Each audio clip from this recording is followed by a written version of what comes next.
Alright, cool talk. Before we get started, as usual, we need you to go ahead and hit that like button, hit that subscribe button, and go over there in the corner and hit that notification button. Feel free to comment, talk to your friends, share, whatever, you know what I mean. First 500 subscribers we hit, we're gonna do a giveaway for all of our subscribers.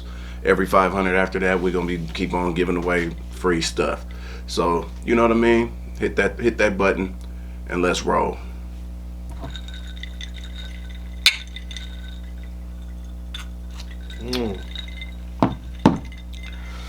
Woo! So today, thought of an interesting topic that could help a lot of relationships out. mm-hmm. Respect and boundaries. They kind of hand in hand, but they both play a major part in relationships. They do. Yeah, they do. Respect and boundaries, they almost like equally as important. Yeah, they are. And I feel like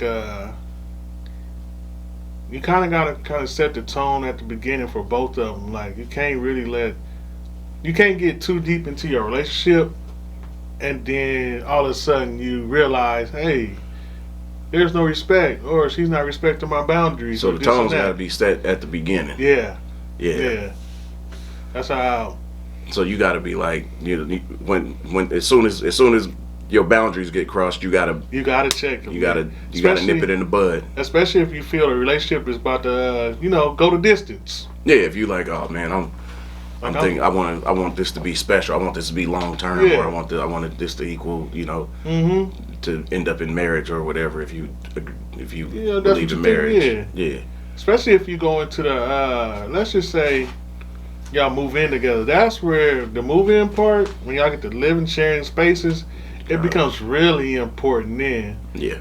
But like, before you move in, you also have to have that understanding, because like it could be pet peeves, or I just don't like this when this happens, or whatever the situation may be. That has to be put out there so your mate, man or woman, can know. Yep. And then even with the respect factor, like it has to be total respect. It can't be like it can't be disrespect and apologize, disrespect and apologize. That everyone in disrespects is like a axe chop. Yeah. To the tree of your relationship. It does. It becomes to a point to where somebody's gonna look up and realize she don't respect me. Yeah.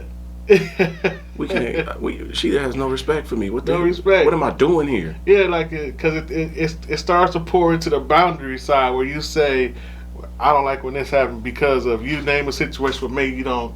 Yeah. That you ain't rocking with. Yeah. Because there's reasons why you got boundaries, because of certain type of trauma or something, or whatever. I don't like having my butt slapped. Yeah, exactly. That's one you don't like in your relationship. I don't know too many men that like their butts grabbed, but one thing about it, it's a little uncomfortable. It's very. I didn't like it when I played sports. To those good play. I didn't like it then. I was a big butt slapper. I gotta admit, I'm comfortable with my sexuality. I was a butt slapper. Hey, I don't like the. It's not that they slapping your butt, that they squeezing your butt. Like don't squeeze my butt. Yeah, don't squeeze my butt. I'll take a butt slap, but don't squeeze it. And I'm not taking a hard butt slap either.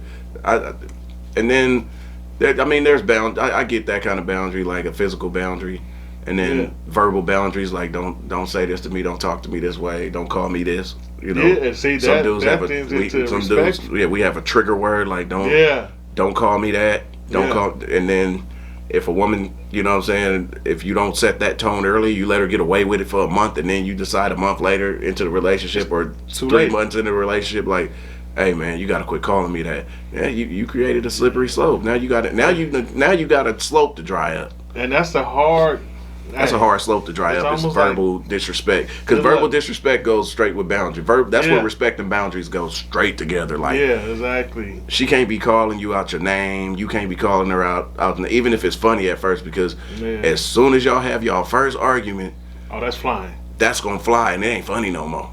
Yeah, like we ain't joking no more. No. Feel me? One thing about it, don't even accept it in a joke. Like really, like even if it is a joke, you can still like kind of point out, hey man, like I really don't like get down like that. Hey, that's I know funny that, and all, but don't talk to me like exactly. that. Like, Make it. You got to make it.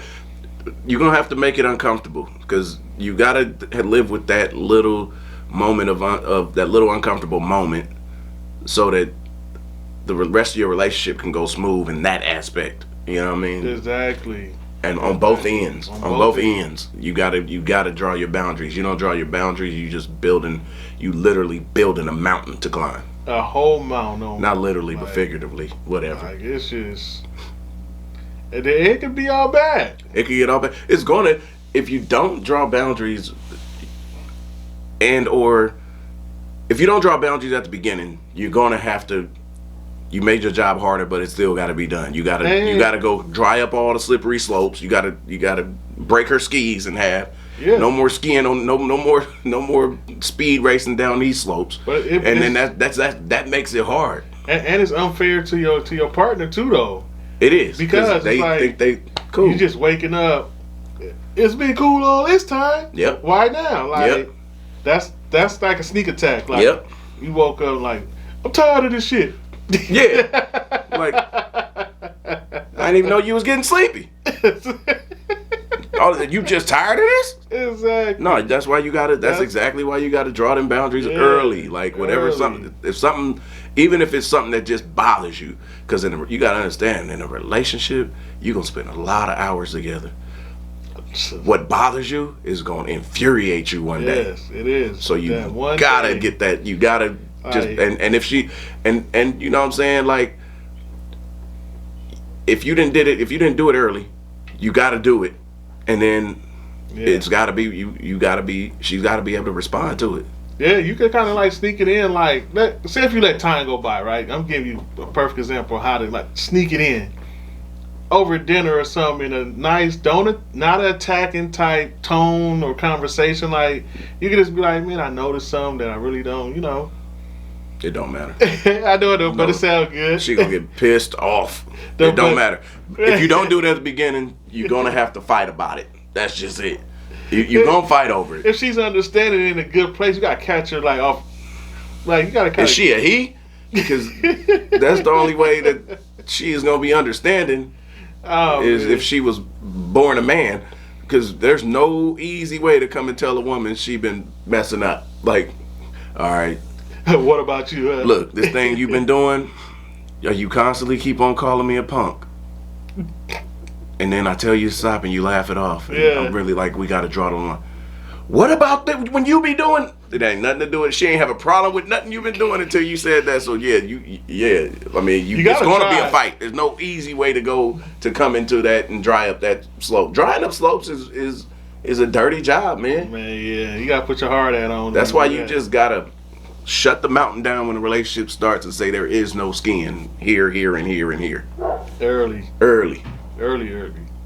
You gotta get it out the way, because if you go too late, depending on the strength of your relationship, she may not be responsive to. She got comfortable in doing certain things in the relationship. The things you let her do, it's your fault. Yeah. Because she didn't know it was wrong, and then now you telling her she needs to change, and now she's like, "No, I don't want to change," which is wrong on both behalves. But that's the beginning of the end, right there. That's the beginning of the end, and that's where you mess up. So, in conclusion, draw the lines early. We talking about second date. That should be part of the get to know me stage. Before sex, draw that line. Yeah, go down what you pet peeves, I don't like, I do like. Yes, sir. You got to do it. You got to do it. Or you could not. But I bet you that don't work. Keep it cool.